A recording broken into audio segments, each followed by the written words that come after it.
connaissez-vous l'histoire de Jeffrey Lionel Dahmer ? Si vous répondez non, laissez-moi vous expliquer pourquoi le tribunal américain l'a condamné à 957 ans de prison ferme.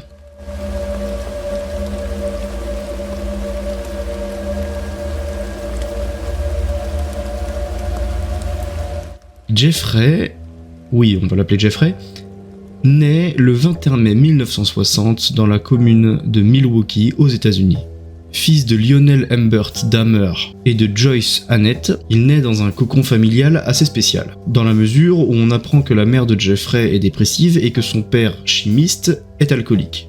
Il obtiendra plus tard dans la vie, à l'âge de 7 ans, un frère qui sera nommé David. Ce qu'on peut noter, c'est qu'à l'âge de 8 ans, il va déménager dans la ville de Bass, qui est une ville assez écartée du monde, dans l'Ohio. Là-bas, il va se retrouver isolé, mais littéralement personne. Sa mère est indisponible en vue de sa condition, et son père se termine au whisky tous les jours. Alors, faut bien s'occuper. Jeffrey, à défaut de ne pas avoir d'amis humains, va être comblé par les animaux, notamment un joli chien mort trouvé dans le voisinage. Et donc ce chien en question, son meilleur ami, il va l'égorger alors qu'il est mort, le disséquer pour voir un peu ce qu'il y a dedans, prendre le crâne et l'empaler sur un arbre. Il a fait ça à de nombreuses reprises, que ce soit avec des moineaux, des renards, des chiens, etc. Il faut aussi ajouter qu'à cette période, il va avoir l'excellente idée de suivre les pas de son père, et il va donc devenir alcoolique à l'âge de 12 ans. Mais quand je dis alcoolique, c'est vraiment alcoolique. Du genre qu'il ne pouvait pas sortir de chez lui sans avoir une flasque d'alcool sur lui. Il en avait une dans son cartable et une dans sa veste. Il perd le sens de la réalité et être sobre n'est plus quelque chose de normal. Passé l'adolescence, il est temps que Jeffrey fasse ses études, comme tout le monde. Grâce à des résultats ni très bons ni très mauvais, il réussira quand même à rentrer dans l'université de l'État de l'Ohio. C'est un peu dur à dire ça. Un endroit pour être social. Il a toujours manqué de sociabilité dans sa vie, c'est le moment. Mais c'est sans compter sur son addiction qui va reprendre le pas sur lui, et il se fera exclure de l'université pour son alcoolisme. Son père, à cette nouvelle, est furieux de l'entendre. Énervé de l'échec de son fils, il le forcera à entrer dans l'armée. Là-bas, il sera très bon. Vraiment un excellent élément. Jusqu'à ce qu'une nouvelle fois, l'alcool fasse des ravages. Et il se fera une nouvelle fois renvoyer, mais cette fois-ci de l'armée. Exclu pour son alcoolisme, il est trop honteux de revoir son père, il en a trop peur. Comment aller voir son père alors qu'il s'est déjà fait exclure 2 fois pour un motif qui est le même ? Trop honteux et terrifié pour rentrer chez lui, il deviendra SDF pendant un temps. Mais par chance, un billet d'avion lui sera offert, lui permettant de se rendre dans n'importe quel état des États-Unis. Il en était bien content, car d'après ce qu'il dit, le froid commençait à le fatiguer. Ce temps dehors n'aura pas suffi à calmer sa peur, et il ne retournera donc pas voir son père. Il s'envolera pour Miami Beach, un endroit où il fait plus chaud, et là-bas, il passera la plupart de son temps à l'hôpital. Mais encore une fois, il se fera exclure de cet hôpital pour son alcoolisme. Après tous ces épisodes, il rentrera malgré lui chez son père, honteux et désemparé. Les relations avec sa famille se dégradent, et il se met à boire de plus en plus, toujours plus. C'est en quelque sorte le seul échappatoire qu'il a trouvé dans sa vie. Jusqu'à un jour se faire arrêter par les autorités pour trouble de l'ordre public et état d'ébriété sur la voie. Ensuite, en 1982, il ira chez sa grand-mère, où il y restera 6 ans. Et c'est là-bas que d'après celle-ci, tout bascula. Pour faire court, on peut notamment noter qu'il sera une nouvelle fois arrêté, non pas pour alcoolisme ou pour état d'ébriété, mais pour exhibitionnisme. Il se serait masturbé sur la voie publique. Sa grand-mère trouvera aussi une arme sous son oreiller, un Magnum 357. Mais au bout de 6 ans, sa grand-mère en a marre. Il fait du bruit, tout le temps. Il est de plus en plus étrange, mais surtout, il a la fâcheuse habitude de se rendre dans sa cave, et dans celle-ci, une odeur horrible s'en émane, à tel point qu'elle ne pouvait plus s'y rendre. Suite à cette dernière et finale exclusion, il se décide à retourner dans sa ville natale, Milwaukee. Et il réussira même à trouver un emploi dans la chocolaterie Ambrosia, l'appartement 213 924 North 25th Street, Milwaukee. Bref, on a vu la vie de Jeffrey, mais j'ai encore une fois, comme en mon habitude, oblitéré de nombreux détails.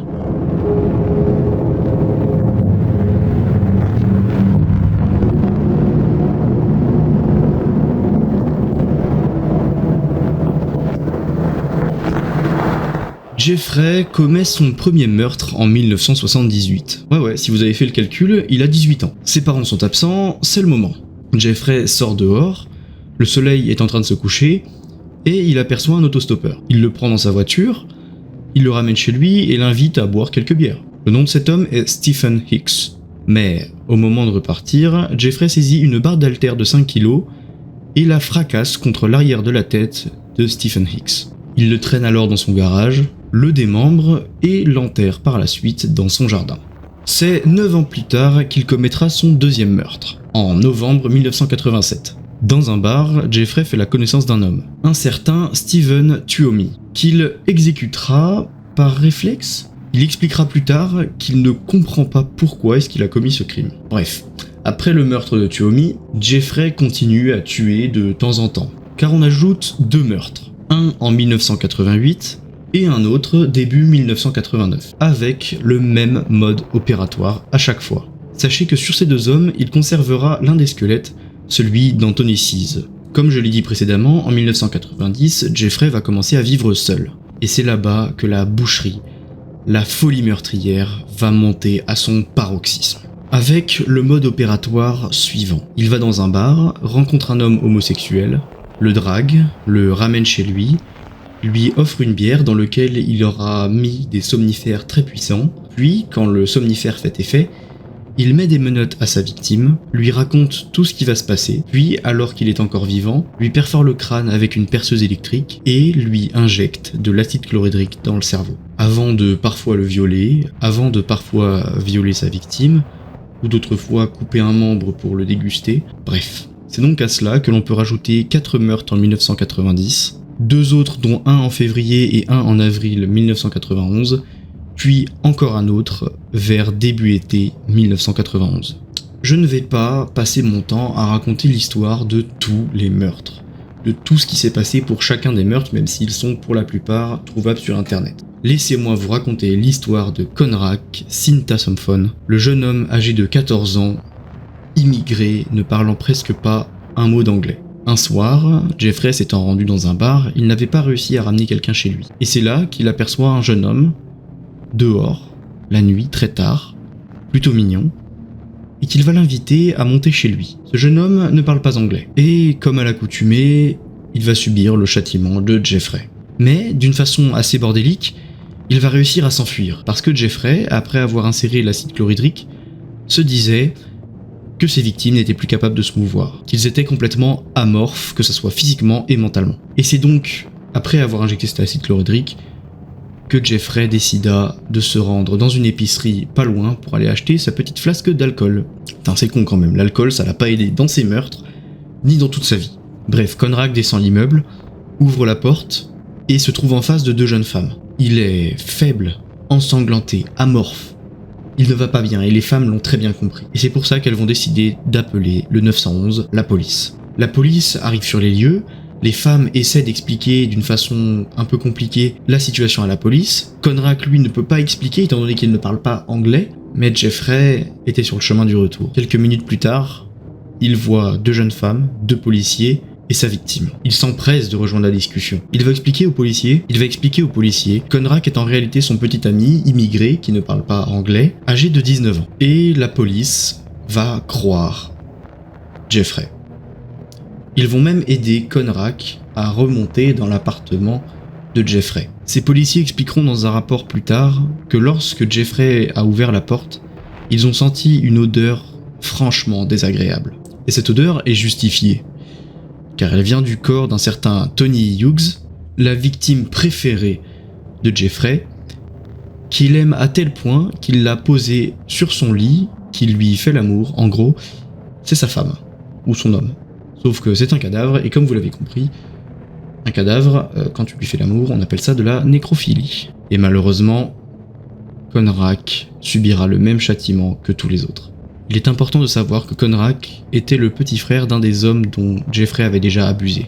Jeffrey, amoureux de cette situation, gardera le squelette de Conrad en souvenir. Durant l'été 1991, Jeffrey se balade de boîte de nuit en boîte de nuit dans Milwaukee et Chicago, à la recherche de nouvelles victimes.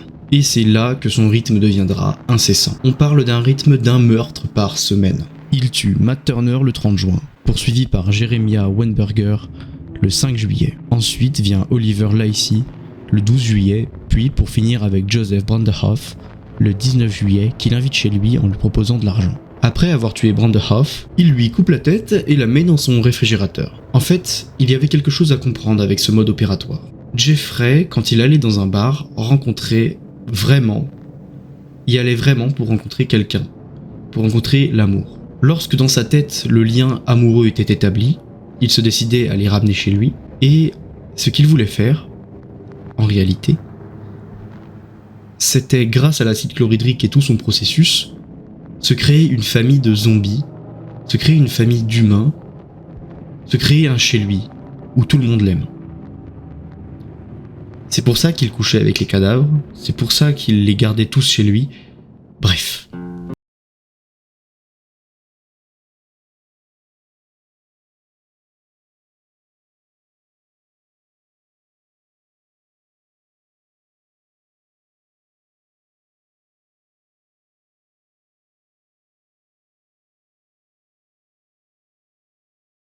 Le 22 juillet 1991, c'est au tour de Tracy Edwards. Et comme d'habitude, c'est le même processus, ils sont dans un bar, ils se rencontrent, ils vont dans l'appartement de Jeffrey, sauf que cette fois, Jeffrey a décidé de faire les choses autrement. Cette fois, il sent quelque chose de particulier pour cet homme.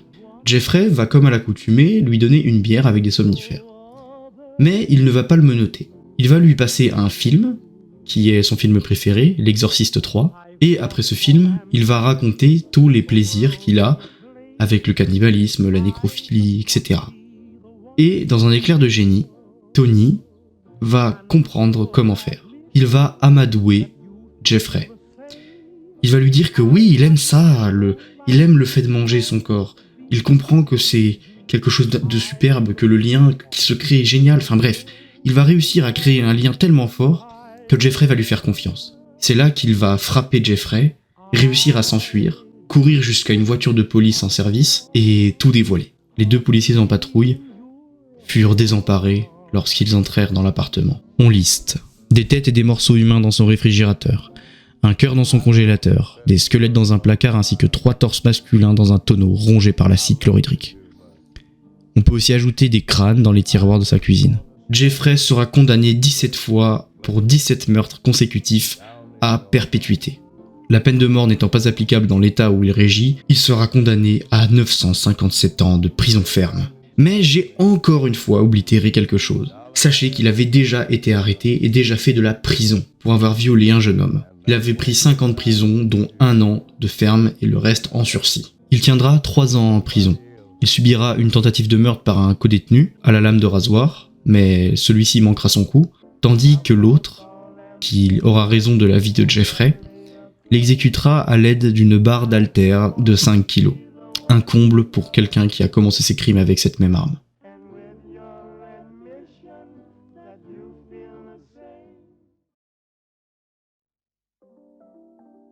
Bref, voilà, cette vidéo est terminée, j'espère qu'elle vous aura plu, n'hésitez pas à me dire ce que vous en avez pensé en commentaire. Pour moi ça a été quand même un sacré travail d'écriture, mais bon, c'est comme ça. En tout cas, j'espère que tout ça vous aura plu, n'hésitez pas à vous abonner, liker, commenter, partager, rejoindre mon Discord, bref, vous avez tout compris. C'était Kuma, bye.